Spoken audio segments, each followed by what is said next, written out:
πρόκειται για μια πολύ κακή απόφαση που έγινε για λόγους πολιτικών παιχνιδιών στη Γερμανία.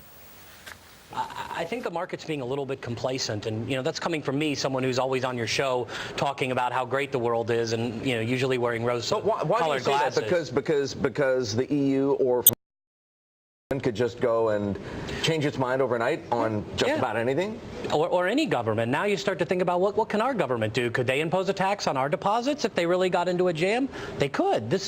It opens up a Pandora's box, and one of our clients mentioned that to me last night when I put out a commentary, that it's very hard to close that box. And if you go back to the history books, bank runs are a very complicated thing, and banking is a very complicated thing. It's very highly leveraged, and if people decide to all kind of come out at the same time, you really end up with a pretty big problem. So I think the odds of something more sinister on a bank run front within Europe, starting in Cyprus, is a very real risk. You go back to the 1930s, the 1933 bank panic in the United States started in Detroit. It started with them closing the banks in Detroit. It spread through all of Ohio, and then within weeks, banks were closing all over our country. People underestimate how powerful this is when you start taking deposits away, closing banks, not giving people access to their hard-earned savings, their precautionary savings, what they have in case there's a problem. I think it's just a very nasty decision, the nastiest yet in Europe.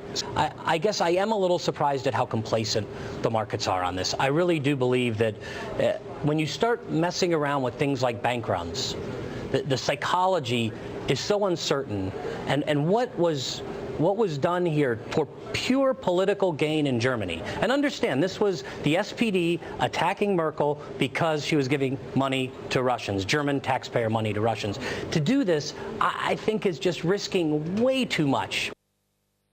Τον κόδωνα του κινδύνου για το κούρεμα των καταθέσεων κρούει με χαρακτηριστικό τρόπο και ο πρόεδρος της Ευρωπαϊκής Ομοσπονδίας Τραπεζών με έδρα της Βρυξέλλες. Υπογραμμίζει ότι 75% ολόκληρου του δανεισμού στην Ευρώπη προέρχεται από τις τράπεζες.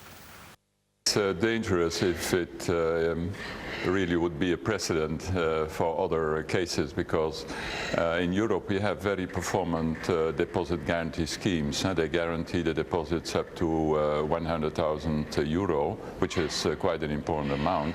And I think that reinstored the confidence in European banks by the depositors, and this kind of taxes can put at risk again this confidence. Όχι στη ψήφιση του νομοσχεδίου για κούρεμα καταθέσεων είχε ταχθεί έντονα η ΕΔΕΚ, καλώντας όλους να πράξουν το ίδιο. Η ΕΔΕΚ τάσεται κατά της κατάργησης του νομοσχεδίου και